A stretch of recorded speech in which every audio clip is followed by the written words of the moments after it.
everyone, it's Hannah here from Virtually Fluent. Welcome to today's video, which is a grammar video on the topic of the third conditional.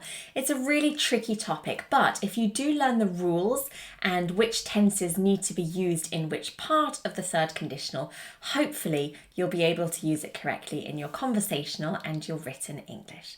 So let's get started with the third conditional in English.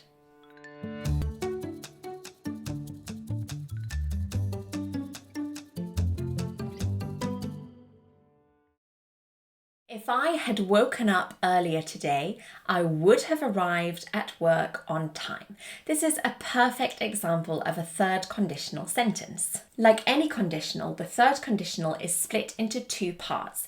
We have event A and we have event B. All conditionals will have these two events. Event A gives us a scenario and event B gives us a consequence if that first event, that first scenario happens. In the third conditional, what we're talking about is an alternative past. So it's impossible to change because we can't time travel into the past to change a past event. But we do want to imagine if we could time travel and we change something from the past, what was the consequence of that changed event. So that's why we use the third conditional to imagine an alternative past. Now we have very specific tenses that need to be used for event A and event B. Event A is going to be your if clause, and the tense we want to use here is the past perfect. The past perfect is made up of had plus the past participle, which is either a verb ending in ed if it's a regular verb, or a verb in the third column if it's an irregular verb. We do have an entirely different video on the past perfect tense and using the past participle correctly. If you would like to recap that, I've left the links to those in the description below. The second part of our third conditional is going to be would have plus the past participle. We've just spoken about the past participle, either a regular verb ending in ed or the third column if it's an irregular verb. But it doesn't always have to be in the affirmative form of the verb. It could be the negative, in one part or in both parts. For example, if I hadn't gone to bed so late, I wouldn't have missed my alarm. And it could also be in the question form. More likely than not, only one part will be in the question form. For example, if you had been given the opportunity, would you have taken it? Now remember, conditionals are really flexible sentences, which means that we can actually flip event A and event B, and it doesn't change the order of the events, it doesn't change the meaning of the sentence, it just allows us to be a little bit more flexible with the way that we're speaking.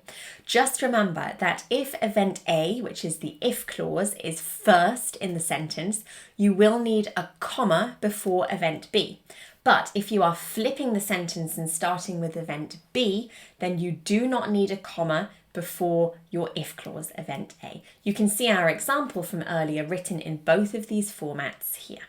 Now the traditional rule is to use would have for event B plus the past participle. We've just spoken about that. But sometimes we like to have a little bit of flexibility and we like to change up the modal verbs that we're using.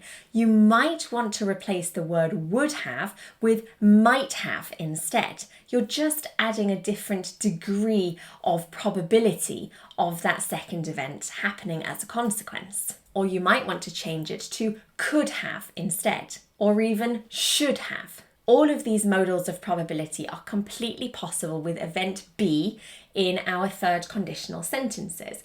All you're doing is changing the probability, the likelihood of that second event being the consequence if the first event happens. So it's really important with the third conditional to understand that we're talking about an impossible situation, an alternative past, and to learn exactly which tenses need to be used in each of the events to use it correctly in your conversational English. If you would like to practice the topic of the third conditional, you can check out our online supporting grammar course. I've left the link to that in the description below. If you enjoyed today's video, go ahead and give us a like, a thumbs up. Don't forget to subscribe to my YouTube channel and turn notifications on so you know exactly when we release new videos on English grammar, pronunciation and vocabulary. That's everything for today. This is Hannah from Virtually Fluent, bringing English to life.